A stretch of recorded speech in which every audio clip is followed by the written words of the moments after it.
So when I first noticed this comment this morning, I didn't have time to do a video response then, so let's talk about these verses now and why they don't show a change or a doing away with the Sabbath.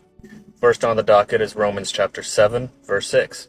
Now Paul talks about now we are delivered from the law, that being dead wherein we were held. And he says, what shall we say then? Is the law sin? God forbid.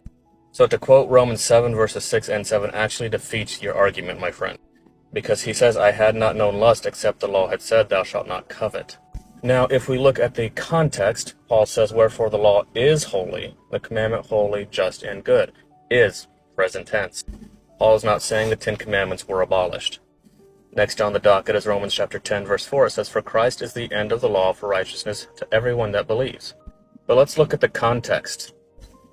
Every single person I have seen claim that the Sabbath has been abolished has taken verses out of context, such as this one. No exceptions, and this one is no different.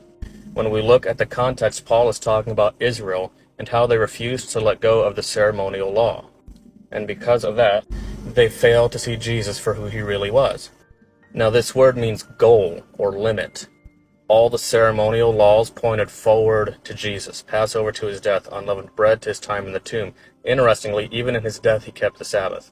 First fruits to his resurrection, and so on and so forth. In fact, watch my video, my pinned video here on TikTok, on Colossians 2, to get more details on that.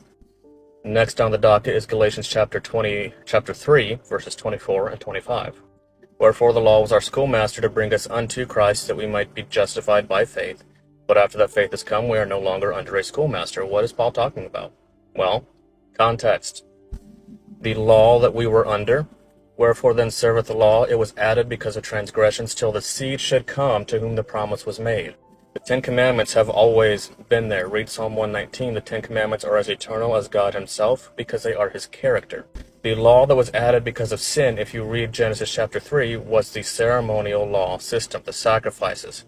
And of course that thought is continued in the next verse you bring up, Ephesians 2:15. Paul says, having abolished in his flesh the law of commandments contained in ordinances. What is he talking about? Well, he says the same thing in Colossians 2. In Colossians 2:14, which I accidentally cut off, he talks about the ordinances that were against us that was nailed to the cross. And Deuteronomy 31:26 talks about the book of Moses, the ceremonial law. That is what was considered the witness against thee. It was put in the side of the ark. Hebrews 9 says the 10 Commandments were put inside of the ark. And it says these ordinances were imposed until the time of Reformation.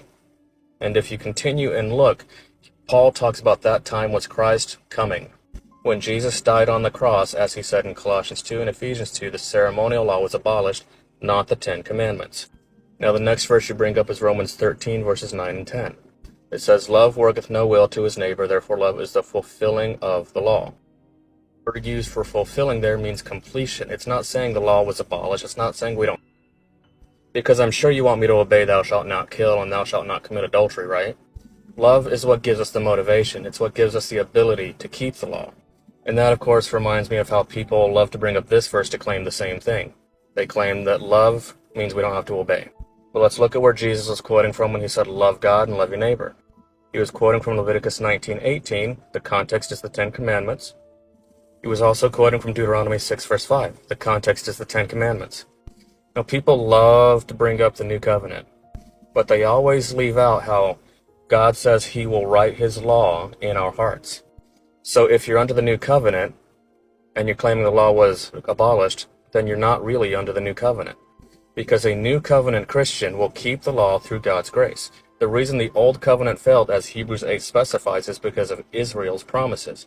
They claimed 3 times, we will obey God in our own strength, which, of course, we know is not possible. Everybody who has ever been saved, on from Adam to the very last person in our day, has been saved under the New Covenant. Because the New Covenant is not a historical timepiece, it's an experience. Adam and Eve were saved under the experience of the New Covenant. So is Abraham, Isaac, Jacob, King David, all of them.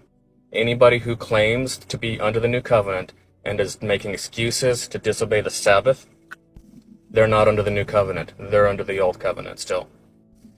The Sabbath was created at creation. And so if you're making excuses that the New Covenant no longer includes the Sabbath, you're deceiving people. You're deceiving yourself. There were no Jews back here There was no Old and New Covenant distinction back here. The Sabbath has been there since creation.